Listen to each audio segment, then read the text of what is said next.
Hello दोस्तों, आज हम क्लास 9th मैथ राजीव प्रकाशन के प्रश्नावली नंबर 1.1 के क्वेश्चनों को सॉल्व करेंगे। तो चलिए शुरू करते हैं।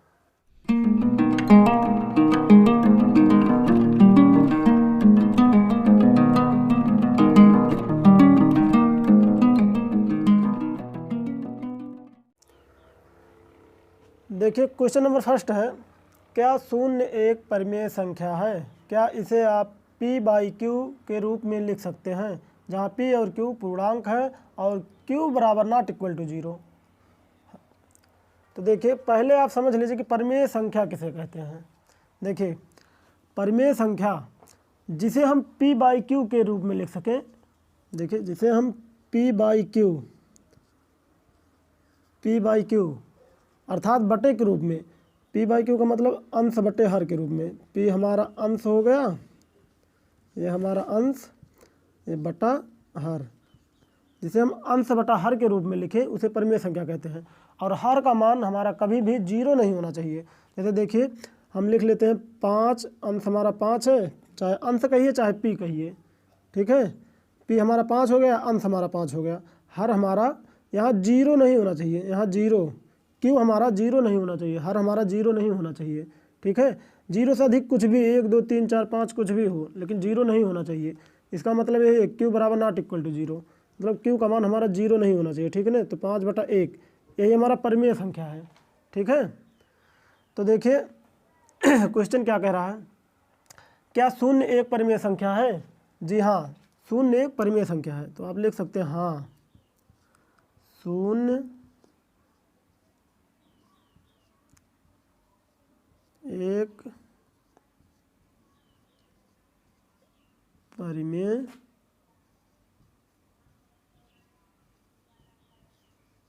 संख्या है। क्या इसे आप p/q के रूप में लिख सकते हैं? हाँ, इसे हम p/q के रूप में लिख सकते हैं। देखिए, 0 को हम, देखिए p/q का मतलब होता है कि अंश बटा हर के रूप में लिखना, ठीक है ना, अंश बटा हर के रूप में। तो इसे हम अंश बटा हर के रूप में लिख सकते हैं। देखिए, हम इसे 0/0 नहीं लिख सकते। क्यों? क्योंकि हर हमारा 0, q हमारा 0 नहीं होना चाहिए, ठीक है ना। तो हम यहाँ 0 नहीं लिख सकते। यहाँ हम 0/1 कर सकते हैं, इसे 0/2 कुछ भी कर सकते हैं, 0/2 0/3, ठीक है। इसे हम परिमेय संख्या के रूप में लिख सकते हैं, ठीक है। देखिए, क्वेश्चन नंबर 2 है, 3 और 4 के बीच 6 परिमेय संख्याएं ज्ञात कीजिए, ठीक है। देखिए, पहले 3 और 4 के बीच में बोला है, तो पहले हम 3 लिख लेते हैं यहाँ, 3, उसके बाद गुणे इतना लिख लेंगे, ठीक है ना, 3 गुणे। उसके बाद देखिए 6 परिमेय संख्या बोला है, ठीक है ना। तो 6 परिमेय संख्या बोला तो जितना बोलेगा उतना +1 कर देंगे हम। तो 6 बोला है 6 और +1, 5 बोलेगा तो 5 + 1, 4 परिमेय संख्या बोलेगा तो 4 + 1, ठीक है। तो 6 बोला, 6 + 1 कर लिए। अब जितना बोला है बटा उतना, 6 बोला तो बटा 6 हम यहाँ कर देंगे, ठीक है।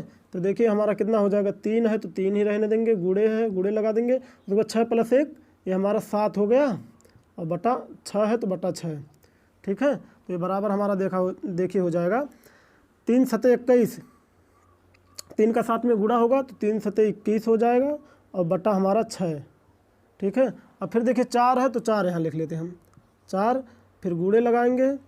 फिर देखिए 6 बोला तो 6 + 1 बटा 6, ये हमारा हो जाएगा। देखिए 4 गुणे 4 है, 4 लिख लेंगे, गुणे 6 + 1 7 हो जाएगा हमारा, 7 बटा 6 है तो 6 लिख देंगे। फिर हमारा हो जाएगा 4 7 का गुणा होगा, 7 × 4 = 28 हो जाएगा, और बटा 6 हमारा 6 हो जाएगा। अब देखिए 21/6 28/6 दोनों में हर समान है, ठीक है। तो देखिए 21/6 और 28/6 के बीच में हमें 6 परिमेय संख्या लिखना है, 21/6 और 28/6। 21 और 28 के बीच की संख्या हमें लिखना है। 21 और 28 के बीच में कौन कौन सी संख्या आती है? देखिए 21/6 के बीच में 22/6 लिख सकते हैं, 22/6, 23/6, 24/6, 25/6, 26/6 और 27/6। देखिए 21 और 28 के बीच में 6 परिमेय संख्या है। देखिए 1 2 3 4 5 6। देखिए 21 से 28 के बीच में लिखना है, इसीलिए 21 के बाद 22 और 28 के पहले 27, ठीक है ना, इनके बीच की परिमेय संख्या लिखें 6, ठीक है। अब देखिए इसके उत्तर की जांच भी कर लेते हैं। देखिए ये जो परिमेय संख्याएं 6 हैं ये 3 और 4 के बीच में है कि नहीं। देखिए 22/6 हमारा है, तो 22/6 को हम चेक कर लेते हैं कि 3 और 4 के बीच में है कि नहीं। 22/6 का मतलब है कि आप 22 में 6 से भाग दे रहे हैं, ठीक है, इसका मतलब यही है। तो देखिए भाग देंगे तो कितना बढ़ जाएगा, 6 चौक 24, 4 बार ले जाएंगे तो ज़्यादा हो जाएगा, 6 त्रिक 18, यहाँ बचा 4, ठीक है। अब देखिए हमारा भागफल ज़्यादा भाज्य कम है, तो यहाँ हम दशमलव लगाएंगे तो यहाँ 0 बढ़ जाएगा, ठीक है, अब 40 हो जाएगा।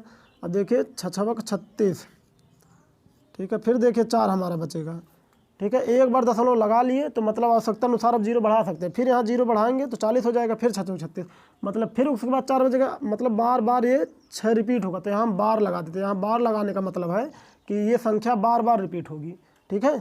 तो देखिए यहाँ हमारा हो जाएगा 3.6, 6 त्रिक 18, 22 में से 18 घटाएंगे तो बचेगा 4, फिर दशमलव लगाएंगे तो 0 बढ़ेगा, 40 हो जाएगा, फिर 6 छक 36, फिर 36 में 40 में 36 घटाएंगे, फिर 4 बचेगा, फिर हम 6 चौक 36 ले जाएंगे, तो ऐसे मतलब 6 बार बार रिपीट होगा, ठीक है। तो देखिए ये 3.6 का मतलब है कि 3.5 से थोड़ा सा ज़्यादा। तो देखिए 3 और 4 के बीच में है कि नहीं, 3.5 से ज़्यादा तो है। ऐसे देखिए 23/6 को भी चेक कर लेते हैं, 23/6, देखिए ये हो जाएगा 6 त्रिक 18, अब 23 में से 18 निकलेगा तो 5 बचेगा, ठीक है। अब 5 देखिए हमारा कम है, 6 ज़्यादा है, तो यहाँ दशमलव लगाएंगे तो 0 बढ़ेगा तो 50 हो जाएगा, तो 6 का पहाड़ा 8 बार पढ़ेंगे, 6 8 48, अब 50 में 48 निकलेगा तो 2 बचेगा, तो हमारा 20 हो जाएगा। एक बार क्योंकि दशमलव लगा लिए, अब आवश्यकता अनुसार 0 बढ़ा सकते हैं हम, 20 हो गया। तो फिर हम ले जाएंगे 6 त्रिक 18, अब 20 में से 18 घटेगा तो हमारा 2 बचेगा, फिर 20 होगा, मतलब 3 बार बार रिपीट होगा। तो देखिए 3.83 मतलब 4 से थोड़ा कम है, ठीक है। देखिए 3 और 4 के बीच में है कि नहीं, है। तो ऐसे सबको आप चेक कर लीजिएगा, ठीक है। चलिए नेक्स्ट क्वेश्चन देखते हैं। देखिए क्वेश्चन नंबर 3 है, 3/5 और 4/5 के बीच 5 परिमेय संख्याएं लिखिए, ठीक है। देखिए क्वेश्चन नंबर 2 के तरह इसको भी लगाएंगे, ठीक है। तो देखिए 5 परिमेय संख्याएं बोला है तो 5 + 1 लिखेंगे, ठीक है ना। तो पहले हमारा 3/5 है तो 3/5 हम लिख लेंगे, उसके बाद गुणे लिखेंगे। अब देखिए 5 बोला है तो यहाँ हम 5 + 1 लिखेंगे और बटा 5 ही कर देंगे, 5 बोला है, ठीक है। अब ये बराबर हो जाएगा हमारा 3/5 है तो 3/5 लिखेंगे, उसके बाद गुणे लगाएंगे, ये 5 + 1 हमारा 6 हो जाएगा बटा 5। अब देखिए तिरछे गुणा में हम सीधा सीधा गुणा 3 का 6 में गुणा करेंगे तो 6 त्रिक 18 हो जाएगा हमारा, और पंचम 25 हो जाएगा, 18/25 आया। अब 4/5 का लिख लेते हैं, 4/5 गुणे, उसके बाद देखिए 5 बोला तो 5 + 1 यहाँ भी लिखेंगे और बटा 5 इसको भी कर देंगे। देखिए ये हमारा हो जाएगा 4/5 गुणे 5 + 1 6 बटा 5 है तो 5 लिख देंगे, बराबर 4 का 6 में गुणा करेंगे, 4 छक 24 बटा पंचम 25। अब देखिए 18/25 और 24/25 के बीच में 5 परिमेय संख्या लिखो। देखिए 18/25 कामा 24/25, देखिए 18 और 24 के बीच में 5 परिमेय संख्या लिखिए, 18 और 24 के बीच में लिखना है, तो 18 24 के बीच में 19 से हम लिखेंगे, 19/25, 20/25, 21/25, 22/25, 23/25 और 24/25। सॉरी बस 5 हो गया, 1 2 3 4 5, ठीक है। अब देखिए इसको भी आप उत्तर की जांच इसका भी कीजिए कि ये 3/5 और 4/5 के बीच में है कि नहीं। देखिए क्वेश्चन तो आप इतना ही लगाएंगे, लेकिन आपको हम उत्तर का जांच करने के लिए भी बता दे रहे हैं, ठीक है। क्वेश्चन तो ऐसे ही लगाएंगे बस हो गया, ठीक है। लेकिन देखिए हम चेक करना भी बता दे रहे हैं कि ये 3/5 और 4/5 के बीच में है कि नहीं। तो देखिए 3/5 हमारा 3/5 यहाँ लिख लेंगे, ठीक है। अब इसका मतलब है कि आप 3 में 5 से भाग दे रहे हैं, ठीक है। तो देखिए एक बार भी नहीं जाएगा, 5 के 5 करेंगे तो 3 से ज़्यादा हो जाएगा, ठीक है। तो यहाँ हम पहले दशमलव लगा लेंगे, दशमलव लगाएंगे तो हमारे यहाँ 0 बढ़ जाएगा, 30 हो जाएगा, ठीक है ना।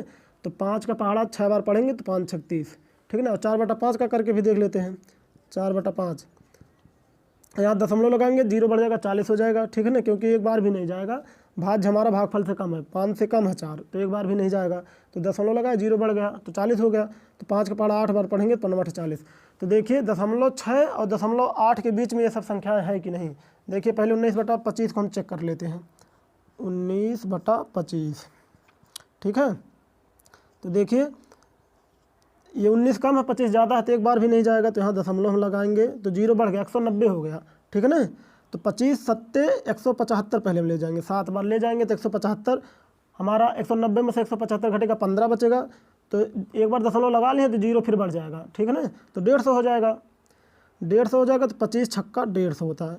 तो देखिए ये हमारा 0.76 है, ये हमारा 0.6 और 0.8 इसके बीच में है कि नहीं। देखिए है, देखिए ये 0.6 है और ये 0.8 है, ठीक है ना।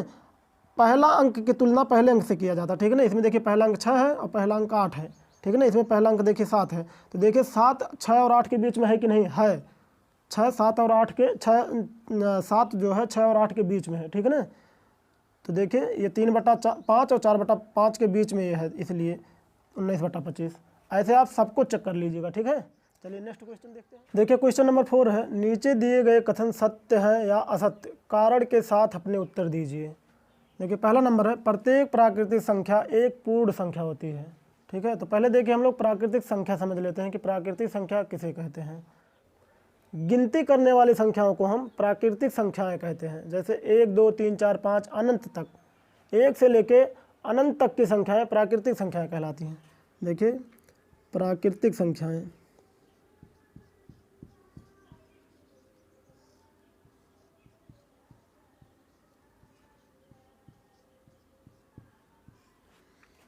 प्राकृतिक संख्या किसे कहते हैं हम, गिनती करने वाली संख्याओं को हम प्राकृतिक संख्या कहते हैं। जो मतलब 1 से स्टार्ट होने वाली, 1 से लेकर अनंत तक की संख्याओं को हम प्राकृतिक संख्या, 1 2 3 4 ऐसे अनंत तक, ये प्राकृतिक संख्या है। और देखिए पूर्ण संख्या किसे कहते हैं, पूर्ण संख्या, पूर्ण संख्याएं, पूर्ण संख्याएं। देखिए प्राकृतिक संख्याओं में केवल शून्य के मिला देने से वो पूर्ण संख्या बन जाता है। केवल इसमें हम 0 यहाँ लिख देंगे, फिर वही 1 2 3 4 अनंत तक, ये पूर्ण संख्या है। प्राकृतिक संख्या में केवल शून्य को मिला देंगे, जैसे प्राकृतिक संख्या 1 2 3 4 5 अनंत तक की संख्याओं को हम प्राकृतिक संख्या कहते हैं। और पूर्ण संख्या 0 1 2 3 4 अनंत तक की परिमित संख्या पूर्ण संख्या कहलाती है, ठीक है। तो देखिए प्रत्येक प्राकृतिक संख्या पूर्ण संख्या होती है, तो ये सत्य है, ये हमारा सत्य है। देखिए प्रत्येक प्राकृतिक संख्या पूर्ण संख्या, देखिए इसमें सभी संख्याएं 1 2 3 4 इसमें भी है। देखिए सभी प्राकृतिक संख्या पूर्ण संख्या में है कि नहीं। देखिए प्राकृतिक संख्या यही तो है, 1 2 3 4 5 अनंत तक की संख्याएं प्राकृतिक संख्या, इसमें भी देखिए वही है, इसमें केवल 0 भी है। तो लेकिन इसलिए प्राकृतिक संख्याएं सब पूर्ण संख्या में मिलती हैं, इसलिए प्रत्येक प्राकृतिक संख्या एक पूर्ण संख्या होती है, ठीक है। देखिए नंबर 2 है, प्रत्येक पूर्णांक एक पूर्ण संख्या होती है। ये देखिए असत्य है, असत्य है। क्यों असत्य है, देखिए पूर्णांक, देखिए बोला प्रत्येक पूर्णांक एक पूर्ण संख्या होती है। तो पूर्णांक देखिए हमारा 2 प्रकार का होता है, ठीक है। पूर्णांक हमारा एक ऋणात्मक पूर्णांक होता है, एक धनात्मक पूर्णांक, ठीक है। देखिए पूर्णांक हमारा 2 प्रकार का होता है, एक होता है धनात्मक पूर्णांक, धनात्मक पूर्णांक, एक होता है ऋणात्मक पूर्णांक, ऋणात्मक पूर्णांक। तो देखिए धनात्मक पूर्णांक हमारा जैसे 1 2 3 4 ये सब अनंत तक धनात्मक पूर्णांक है। ये -1 -2 -3 और -4 ये हमारा ऋणात्मक पूर्णांक है, ठीक है। और देखिए पूर्ण संख्या, पूर्ण संख्या आपको पता है किसे कहते हैं। देखिए पूर्ण संख्या 0 से लेकर 0 1 2 3 अनंत तक की संख्याएं पूर्ण संख्या कहलाती हैं, ठीक है। तो देखिए पूर्ण संख्या तो ये तो है, ठीक है, पूर्णांक ये धनात्मक पूर्णांक पूर्ण संख्या होती है, लेकिन ऋणात्मक पूर्णांक जो है वो पूर्ण संख्या नहीं होती है, ठीक है, इसलिए यह असत्य है। देखिए नंबर 3 देखते हैं, प्रत्येक परिमेय संख्या एक पूर्ण संख्या होती है, यह भी असत्य है, यह असत्य है। देखिए क्यों असत्य है, देखिए बोला है प्रत्येक परिमेय संख्या एक पूर्ण संख्या होती है। जैसे देखिए ये 2/5 हमारा है, ठीक है, ये हमारा परिमेय संख्या है। परिमेय संख्या जिसे हम p/q के रूप में, जिसे हम बटे के रूप में लिख सकें, अंश बटा हर के रूप में लिख सकें, उसे परिमेय संख्या कहते हैं। तो हमारा देखिए परिमेय संख्या है, परिमेय संख्या है। परिमेय संख्या और पूर्ण संख्या हमारा होता है 1 2 0 1 2 3।